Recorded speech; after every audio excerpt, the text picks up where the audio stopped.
皆さんごきげんよう、上川薫です。今回取り上げる話題は、日中韓3カ国首脳会議のその前に行われた中国の習近平国家主席と日本の安倍総理、そしてムン・ジェイン大統領の会談について取り上げていきます。この会談を見ることによって、現在の日中韓3カ国の力関係やもしくは国際情勢における立場というものが非常によくわかります。そして日本に限定して言えば、習近平国家主席を来年春には国賓として迎えようとしています。そのために今回、中国に対して物が言えるのかどうかといったところが一つ大きな焦点となっていました。安倍総理は習近平国家主席にしっかりと物を言えたのかどうかというのを今回はチェックしていきましょう。それではニュースをお聞きください。北京で日中首脳会談、首相、習主席の訪日極めて重視。安倍晋三首相は23日北京を訪問し、中国の習近平国家主席と会談した。両氏は来春の習氏の国賓訪日に向け協力することで一致。政府への抗議デモが続く香港情勢について首相は大変憂慮している。国際社会も関心を持って注視しているとし、すべての関係者による自制した対応と事態の早期収拾を求めた。会談は人民大会堂で約40分間行われた。冒頭、習氏は中日関係を新しい段階に押し上げ、両国国民にさらに幸福をもたらしていきたいと述べた。首相は来年春の習主席の国賓訪日を極めて重視していると発言。習主席の訪日が有意義なものとなり、日中新時代にふさわしい日中関係を築き上げていくために協力して準備を進めていきたいと語った。日本側の説明によると、首相は会談で中国公船による沖縄県尖閣諸島周辺の領海侵入など東シナ海の問題について中国側の対応を強く求めた。中国当局による日本人の拘束についても早期帰国を要求した。また、新疆ウイグル自治区の人権問題についても取り上げ、透明性を持った説明をするよう働きかけた。習氏は香港やウイグル自治区の問題について内政問題だとする中国の従来の立場を主張したという。また、北朝鮮情勢について安倍首相は朝鮮半島の完全な非核化に向けて連携していくことを求めた。日本の安倍総理がウイグル問題や香港デモの問題に言及したのに対して、ムン・ジェイン大統領はこの点について全く言及していないことを報道されています。中国メディア、ムン・ジェイン大統領、香港は中国の内政問題と言った。青瓦台は否定。ムン・ジェイン大統領は同日、習近平主席に香港のことも新疆ウイグル自治区に関連する問題もいずれも中国の内政問題だと語ったと中国共産党機関紙人民日報が報じた。これについて青瓦台は習近平主席が香港問題、新疆ウイグル自治区問題について内政問題だと説明した。ムン・ジェイン大統領は習近平主席の言及を確かに聞いたという趣旨の発言をしただけだと説明した。これとは違い、日本の安倍晋三首相は同日、習近平主席との首脳会談で、香港問題などについて大変憂慮している。自制した対応と事態の早期収拾を求めると述べたと共同通信が報じた。このため、外交関係者の間からは、北朝鮮の人権問題に続き、国際的に議論になっている香港などの人権問題について、人権弁護士出身のムン・ジェイン大統領は中国政府を一方的に支持したのではないかという声も上がっている。まず第一に、習近平国家主席に対して物を言えるのかどうかというところから、現在の3カ国の力関係について解説を行います。今回、日本の安倍総理は、尖閣諸島の問題、そして香港デモの問題、さらにはウイグル問題について言及を行いました。この3つの点について言及できたということは、現在の日中の関係は明らかに日本の側に優勢であることを示しています。そのことがよくわかるのが、ムン・ジェイン大統領は一切何も習近平国家主席に対して言えなかったということからも明らかです。ムン・ジェイン大統領は本来であれば人権派弁護士という評判から大統領になったはずの人間です。ところが香港デモやウイグル問題というのは明らかに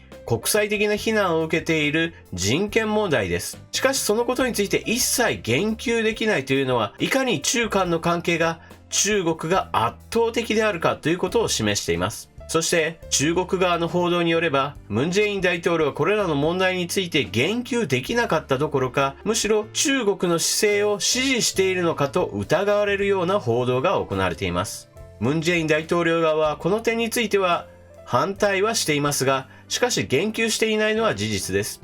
習近平国家主席がこれらの問題についてはあくまでも国内問題であると説明をしたときに、そうですかと説明を聞いていただけで、そこに何の反論も指摘もしなかったのですから、これらの問題について認めたかのように思われても全く仕方のない反応でした。なぜそのようにムン・ジェイン大統領が媚びへつらうかというと、当然のように中国のパワーに比べて、警国の立場というものが非常に弱いからです。警国の経済というものは中国との貿易によって成り立っている面が非常に大きいために、中国のご機嫌を損なうということは、即経済に大打撃を与えることになるからです。一方で日本も当然中国との貿易というものは非常に大きいのですが、今回は3つの問題について言及しています。それはなぜかといえば、これは日中の力関係というよりも、現在中国が置かれている国際的な立場にあります。それは現在行われている米中貿易戦争によって、中国としては日本を敵に回すのは良くないという判断が働いています。ですから現在の力関係で言えば、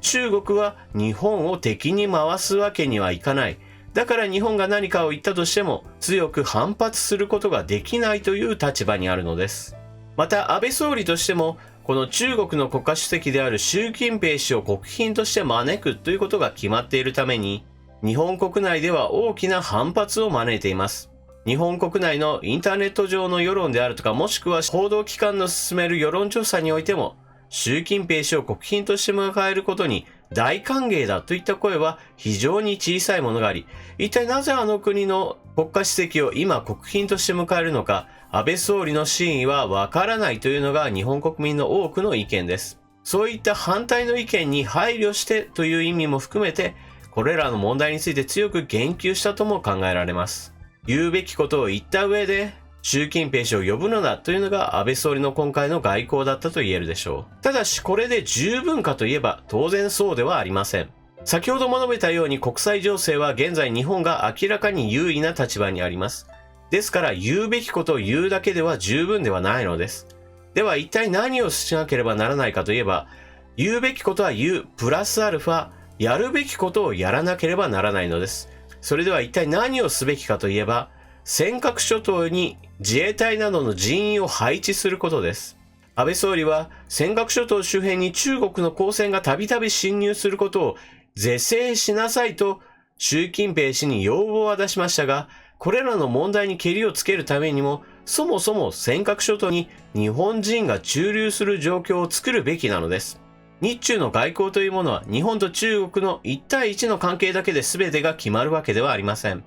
先ほども述べたように、中国とアメリカとの関係を横目で見ながら今動けるかどうかというのが非常に重要になるのです。そして、米中の貿易紛争の第1弾の緩和合意というものがなされようとしています。来年の1月にはある程度の部分で妥協を中国が行うことによって、この貿易紛争が一段落するのではないかと見られています。この第1弾の合意というのはあくまでもこれ以上過激化しないための合意ではあるものの、これで米中貿易紛争がある程度収まるのではないかと期待されている状況です。ですからその合意が実際に履行されたら中国は一息つけるのです。ですから日本が動くには今がチャンスなのです。中国に対してしっかりと言うべきことを言うということ自体は、それ自体は素晴らしいことです。過去の政権に比べればよほど素晴らしいことなのですが、しかしそれが最上かといえば当然違います。私が先ほど言ったように、言うべきことを言うプラスアルファ、やるべきことをやるということを実施してこそ外交の100点満点となります。中国が日本に対して甘い顔をしているのは、あくまでも米中貿易紛争という背景があるからだという状況です。この状況が変わる前に日本はすべきことをするべきでしょう。皆さんはこのニュースについてどのような考えをお持ちでしょうか。ぜひともコメントを書き込んでいってください。それでは最後にほんのちょっとだけ余談をしておきます。最近このチャンネルの動画はあまり広告剥がしというのが行われていないので、少し監視の目が緩んだかもしれません。ですが、このチャンネルが消される可能性がゼロというわけではないので、サブチャンネルのさらにそのサブチャンネルも作りました。チャンネル名は上川薫の趣味部屋というチャンネルです。今のところ動画は全く上げていないのですが、そのうち全く違うようで、そのうち喉が復調すれば少しずつ動画も上げていくことになるでしょう。私の名前を使った偽物のチャンネルというわけではないのでご安心ください。来年には体調も完全に治って、メインチャンネルではニュースを配信し、サブチャンネルでは少し電波系な話をし、さらには2つ目のサブチャンネルでもっと趣味に興じた話なども動画にしていければなと思っています。それでは最後まで動画をご視聴いただきありがとうございました。チャンネル登録していない方はぜひともチャンネル登録していってください。そして動画を見終わった時には評価ボタンのクリックもぜひよろしくお願いします。それでは次の動画でまたお目にかかりましょう。またね。